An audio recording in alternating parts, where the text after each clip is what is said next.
começando o Artigo 5º, um programa que leva até você temas que estão na Constituição Federal, que fazem parte do dia a dia de todos nós, cidadãos brasileiros. No programa de hoje vamos falar sobre o uso de algemas. O artigo 5º assegura aos presos o respeito à integridade física e moral. Garante ainda o direito ao contraditório e à ampla defesa e determina que ninguém pode ser considerado culpado até o trânsito em julgado da sentença penal condenatória. E para falar sobre o uso de algemas e os efeitos que esta medida provoca, tanto nos acusados quanto na população, nós temos dois convidados no estúdio do Artigo 5º. Está aqui conosco o delegado Fernando César Costa, da Delegacia de Repressão a Roubos e Furtos do Distrito Federal. Ele é mestrando em crime organizado pela Universidade de Teramo, na Itália. Seja bem-vindo, delegado. O uso de algemas é uma constante na rotina policial? Sim, sem dúvida nenhuma, Flávia. Toda a atividade coercitiva que a polícia exerce, seja nos momentos de prisão em flagrante, seja nos cumprimentos de mandado de prisão, envolve a questão do uso de algemas e praticamente todos os nossos policiais recebem uma formação extensa, né, de forma não só resguardar a segurança das suas equipes, dos seus colegas, de todo o pessoal da polícia, de toda a população que está envolvida diretamente durante essas operações policiais e também resguardar a integridade dos próprios presos. Também está aqui conosco a advogada Camila Gomes de Lima. Ela é especialista em direitos humanos pela Universidade Carlos III de Madrid, na Espanha. Seja bem-vinda, doutora Camila. Obrigada. Como é que os defensores dos direitos humanos analisam essa questão do uso de algemas? O uso de algemas é um dos vários instrumentos, né, que existem no exercício da atividade policial, no exercício da atividade da força coercitiva do Estado, né? E desde a perspectiva dos direitos humanos, o que a gente acredita e defende é que o uso das algemas, assim como o uso da força e o uso de qualquer um desses outros instrumentos do exercício dessa força coercitiva, deve ser feito com capacitação, com técnica e, sobretudo, com respeito aos direitos fundamentais. Não existe legislação nacional específica sobre o uso de algemas. A Lei de Execução Penal prevê que a medida deve ser regulamentada por decreto federal. E enquanto ele não chega, o tema provoca muita discussão. Apesar de polêmicas, as algemas são usadas para imobilizar presos. No Brasil, o Código de Processo Penal, que é de 1941, estabeleceu que, em caso de resistência, as autoridades poderiam utilizar os meios necessários para a defesa. Em 84, a Lei de Execução Penal foi mais direta. Determinou que um decreto federal regulamentaria o uso de algemas, o que ainda não foi feito. Enquanto isto, a decisão de recorrer ou não às algemas muitas vezes fica a cargo de quem efetua a prisão. Este coronel da Polícia Militar de Brasília explica que a orientação é analisar caso a caso. Adotamos alguns critérios. Principalmente, ele tem que verificar se aquele cidadão que vai ser conduzido na condição de preso, ele oferece resistência ou se o crime que ele cometeu é um crime de periculosidade. O coronel explica ainda que hoje são usados dois tipos de algemas: as descartáveis, feitas com este material, e as de metal, as mais tradicionais. Ele trabalha há 28 anos na PM e já acompanhou vários casos inusitados, como um preso tentar fugir mesmo algemado. É possível, sim, o cidadão algemado ele empreender fuga, né? Então, há toda uma técnica de imobilização para que essa pessoa não venha fugir conduzindo um equipamento do Estado. E ele acaba podendo sofrer algum tipo de acidente com isso daí. O uso da algema é uma exceção à regra, né? A condução normalmente se dá sem utilização do emprego de imobilização. Contudo, dependendo do caso, o policial não só deve agir utilizando a algema para preservar a segurança dele, policial, das vítimas e do próprio conduzido.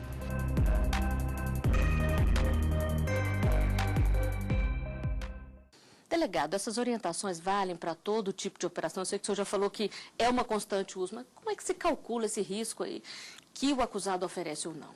Bem, é uma avaliação do policial, seja ele agente de polícia, seja ele delegado, no momento do cumprimento da prisão, né, seja ela uma prisão em flagrante, seja o cumprimento de um mandado de prisão. Sem dúvida nenhuma, em que pese não ser determinante apenas esse fator, a natureza do crime pesa muito na decisão do policial, se existe um histórico de violência ou grave ameaça contra a pessoa envolvida na questão. O próprio histórico do preso, da pessoa que está sendo conduzida, né, do objeto da medida coercitiva de liberdade. Então, sem dúvida nenhuma, é feita essa análise também. Só para exemplificar, durante uma operação que a DRF executou, um dos quesitos levantados durante o briefing dado aos policiais foi exatamente o comportamento das pessoas que eram alvo daquela medida, né? Eram pessoas dadas à prática de crimes violentos, pessoas que empregavam armas em suas ações delitivas. Então, sem dúvida nenhuma, para o cumprimento desse mandado exigiu, sim, uma atuação com o uso de algemas como regra dos policiais. Doutora Camila, e é fácil detectar se houve ou quando há abuso policial com o uso de algemas? Não é fácil, né? Até porque você tem os momentos de uso da algema que podem ser num transporte em que você não é público, não é notório, e você tem aqueles momentos em que, tipo de exibição da mídia, em que você pode visualizar, né, e talvez verificar, mas realmente eu acho que é do momento mesmo da execução da atividade ali do policial, e exige muita responsabilidade, na verdade. Você, no momento de uma atividade ali tensa ou de um procedimento difícil, de você conseguir avaliar a proporcionalidade do ato do policial com a ocasião. Em termos jurídicos, o que orienta o uso da força é a força só vai ser utilizada em caso de extrema necessidade. A doutora Camila falou em uso da força, né? As mais das vezes o que a gente percebe é que o uso da algema, ela evita exatamente o uso de uma força para conter alguma reação do preso, né? Então, a algema ela vem muito mais como uma medida preventiva, seja da integridade física dos policiais, como eu já ressaltei, seja da integridade física do próprio preso e das pessoas, da população em geral, o público em geral, que se encontra nas proximidades de um local em que é efetuada uma prisão ou do local de um cumprimento de mandado. Então, o uso da algema vem exatamente para que não seja necessário o uso de uma força maior para conter aquela pessoa, né, diante de alguma reação ao poder coercitivo do Estado. É lógico que quem está sendo alvo de uma medida restritiva de liberdade tende a se voltar contra aquilo, né? E, sem dúvida nenhuma, não há como prever qual vai ser a reação de uma pessoa.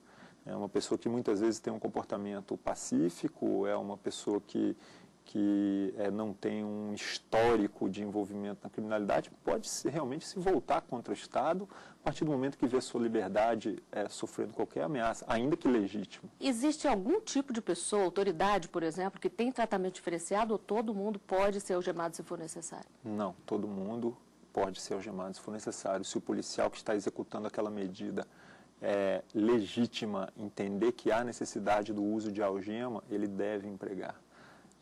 Até porque, caso não seja feito e isso gere uma conduta que cause um prejuízo a terceiro ou um prejuízo ao próprio trabalho, né, policial ou ao próprio cumprimento da medida, ele vai responder administrativamente, né? Ou seja, ele vai ser responsabilizado administrativamente perante a nossa corregedoria. Nós temos dispositivos no nosso regime jurídico, tanto para punir o excesso como para punir a omissão também, que prejudica o correto exercício da função policial. Doutora Camila, quando envolve menor de idade, é diferente ou eles também podem ser algemados? Recentemente, o CNJ andou apreciando uma denúncia de um uso indevido de algemas numa unidade de internação de jovens, né, em que as algemas eram utilizadas para um pouco como punição, para constranger, deixar os adolescentes em situações desconfortáveis ou humilhantes, né? Isso foi severamente denunciado, né? Porque se toda pessoa que está sob a custódia do Estado, né, tem que ter a sua integridade zelada, protegida, mais ainda quando se trata, né, de um menor. Mas se o menor estiver envolvido na operação, ele também vai ser algemado, doutor? Sem dúvida nenhuma. Nós no Polícia Civil do Distrito Federal temos 2 unidades especializadas apenas para apuração de ato infracional praticado por adolescentes. Sem dúvida nenhuma, ainda que não seja a regra, como eu bem falei, ocorre sim, né, ocorrem situações no cotidiano dessas unidades em que é necessário sim a utilização de algemas para retenção desses adolescentes infratores, né, transporte, até porque o fato dele ser adolescente ou não o livra da participação em crimes violentos e em atos de violência. Então, só para relembrar fatos que já aconteceram no Distrito Federal, já houve condução de adolescentes envolvidos em crimes violentos para audiências na vara da infância, e lá, como a autoridade máxima e a autoridade judiciária, foi determinado que se retirasse a algema de um desses adolescentes, e o que se viu depois foi exatamente uma agressão praticada contra um membro do Ministério Público e a própria autoridade judiciária. Então, aí sim, não se usou a algema, né, com vistas à preservação, né, digamos, da dignidade daquele adolescente. E o que ele fez? Ele atentou contra a segurança, né, contra a integridade física do juiz e do promotor, e ele foi contido, dessa vez com o uso de força necessária, ou seja, se mostrou muito mais grave do que o simples uso da algema. Todo esse fato poderia ter sido evitado. A falta de regulamentação, a falta do decreto, isso atrapalha muito, doutora Camila? Recentemente, através de decisões jurisprudenciais, decisões da Justiça, vem tendo uma regulamentação. Por exemplo, em 2008, foi editada a súmula vinculante 11, né, que foi bastante discutida no Supremo Tribunal Federal, em que se fala sobre o uso da algema e se deixa muito claro que só é lícito o uso de algema nas hipóteses de resistência, de fundado receio de fuga, que a utilização das algemas deve ser feita através de uma justificativa por escrito, né? Uma outra hipótese que pode ensejar a utilização das algemas é exatamente a preservação da integridade física, seja do acusado, seja de terceiro, seja do agente policial, né? Mas sempre dentro dessa lógica restritiva, de dizer, só é lícita. Inclusive, esse início da súmula, ele foi bastante discutido, e os ministros falavam de, isso tem que ficar registrado, o início da súmula tem que deixar bem registrado, só é lícito em tais e tais hipóteses. E no próximo bloco, você vai saber como fica o uso de algemas durante julgamentos. O artigo 5º volta já.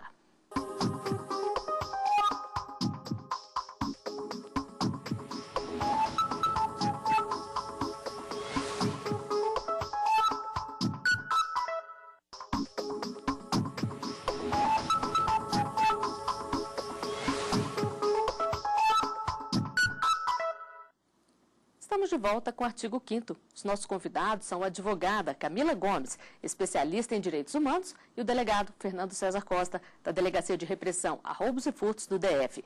No programa de hoje estamos falando sobre o uso de algemas. O Código de Processo Penal diz que esta é uma medida que não é permitida enquanto o acusado estiver no plenário do júri. Só se admite o uso de algemas se for absolutamente necessário à ordem dos trabalhos, à segurança das testemunhas ou à garantia da integridade física dos presentes ao julgamento. Delegado, quem é que tem o poder de decidir se é necessário ou não o uso de algemas durante um julgamento? Sem dúvida nenhuma, Flávia, é o juiz.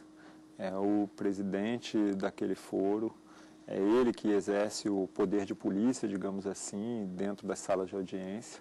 E é ele que vai ter o poder ali discricionário para que seja empregada ou não. Nos casos, normalmente, o preso é conduzido à sala de audiência devidamente algemado, e o juiz, quando entender que não há nenhum problema para o bom andamento, né, das audiências, solicita a escolta que retire as algemas. Doutora Camila, e de que forma o fato do acusado estar algemado pode influenciar na decisão do júri? Alguns precedentes do STF dizem que, não havendo essa justificativa, né, escrita, e essa razoabilidade, essa justificação de por que ele deveria estar naquela sessão algemado, isso pode comprometer a defesa.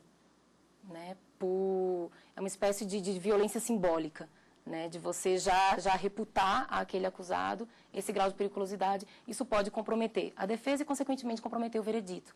Há algumas decisões já nesse sentido. Por isso que é importante, que é fundamental essa apreciação pelo magistrado. Quer dizer que tem que ser por escrito, então? Não basta ele decidir, depois ele tem que fundamentar a decisão dele? Segundo a súmula 11, né, tem que ser uma justificativa por escrito, formal. Agora, a defesa pode pedir anulação de um julgamento, por exemplo, delegado, se houver o uso de algemas e eles considerarem que foi indevido? O julgamento feito pelo tribunal do júri é um julgamento sui generis.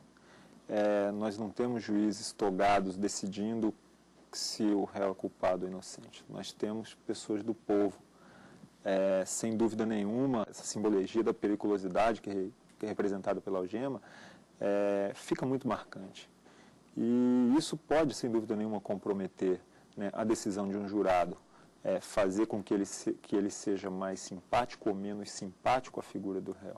Então, sem dúvida nenhuma, nos casos em que esse uso se mostre desnecessário e venha a prejudicar realmente essa análise, ou que isso fique de alguma forma evidenciado, eu acho que é possível sim a defesa, né, arguir isso. E, inclusive, a súmula fala não só na questão de anular um julgamento, mas também atos processuais que tenham sido feitos com o uso indevido de algema. E o que vocês esperam da reforma do Código de Processo Penal? Pode influenciar nessa questão do uso de algemas, delegado?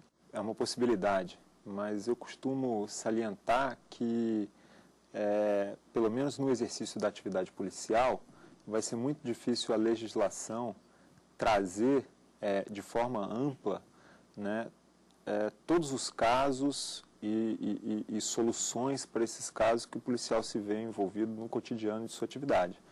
Então, o que eu acredito é que esse regramento, né, por mais pormenorizado que ele seja, ainda vai deixar um grau de discricionariedade muito grande ao policial para que ele avalie, no caso concreto, a necessidade ou não da utilização da algema. Eu espero que o bom senso na edição da lei prevaleça, né, e de forma a que os policiais e as próprias polícias tenham um poder maior de decisão nesses casos da utilização de algema.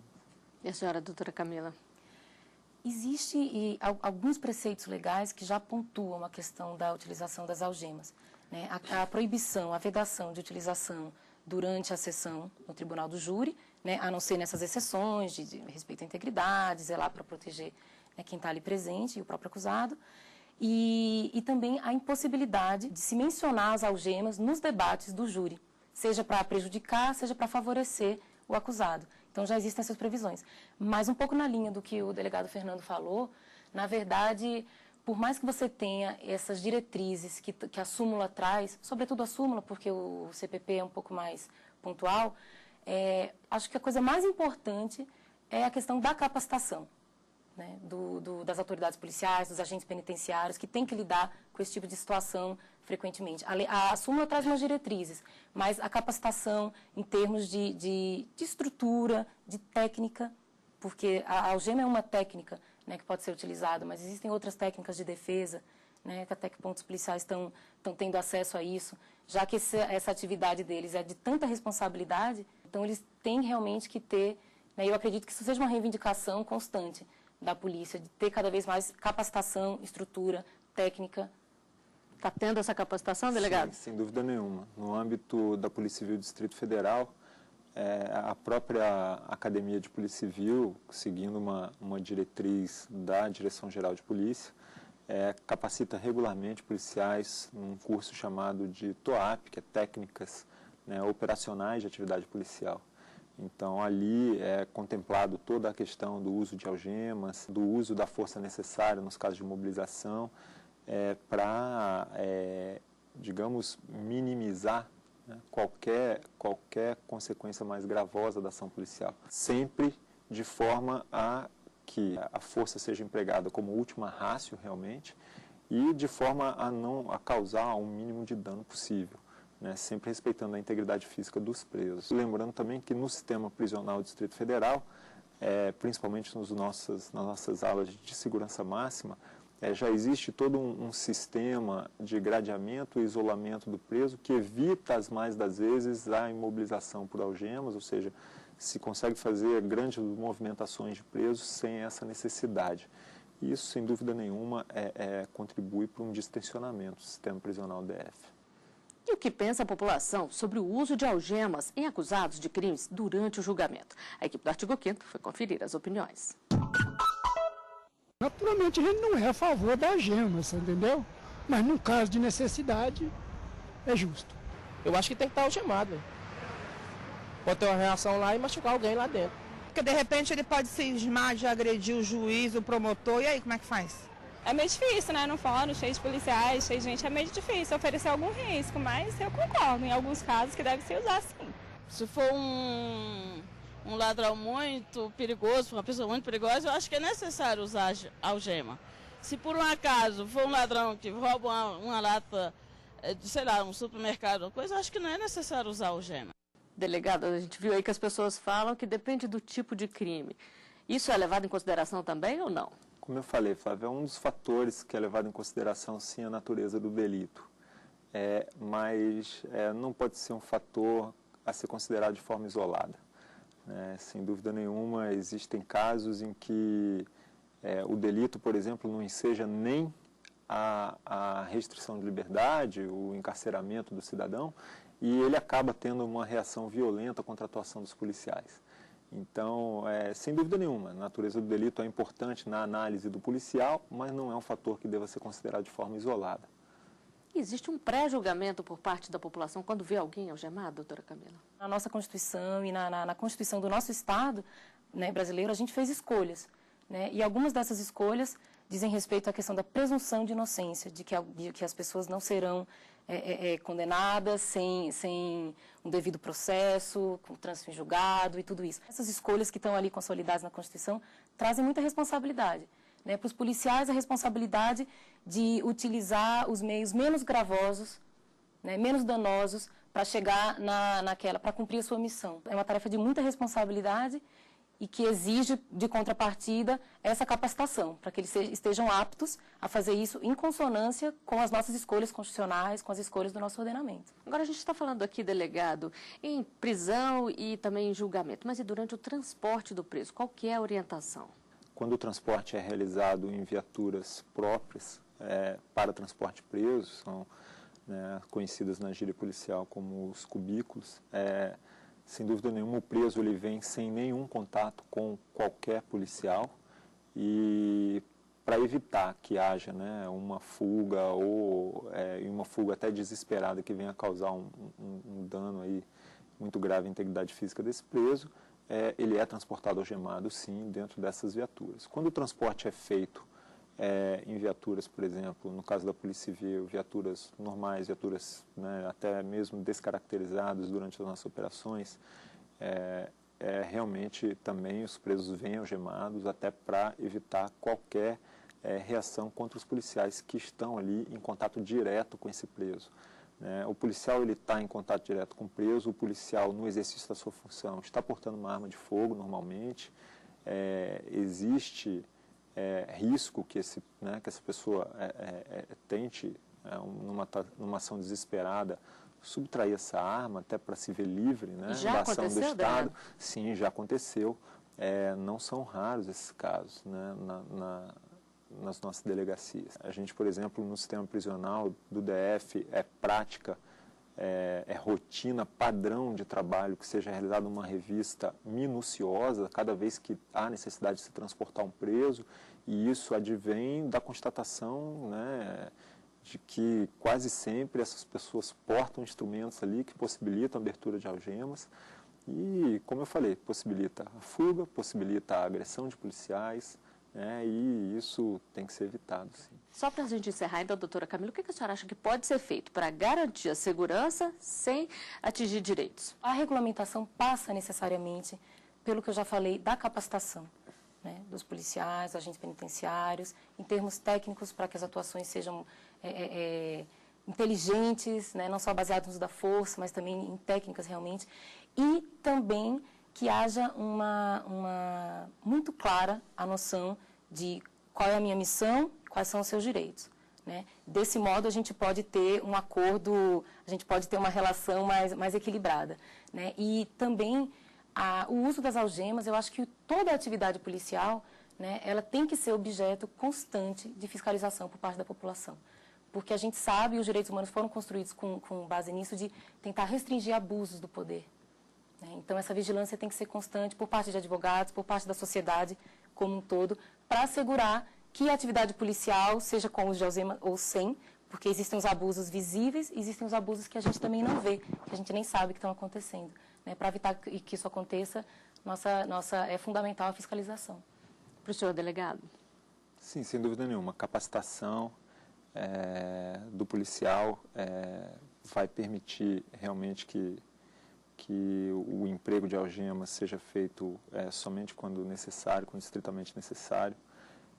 Ressalto também que no âmbito da Polícia Civil do Distrito Federal, tanto a nossa Corregedoria Geral de Polícia quanto a própria Ouvidoria Geral de Polícia estão à disposição do cidadão para que qualquer desvio de conduta seja devidamente apurado, né?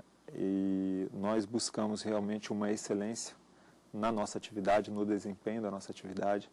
A Polícia Civil do Distrito Federal prima, né, sem dúvida nenhuma, por essa excelência.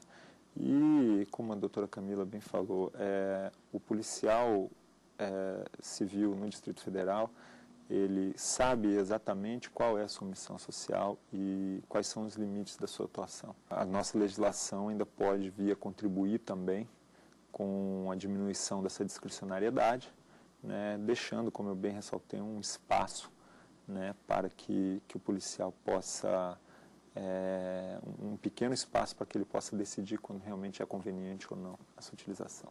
Bom, nós chegamos ao final de mais um Artigo 5º. Doutora Camila Gomes, delegado Fernando César, eu agradeço a presença de vocês aqui conosco e você também pode participar do nosso programa, mandando sugestões para o e-mail artigo5@stf.jus.br. A gente se vê na semana que vem. Até lá.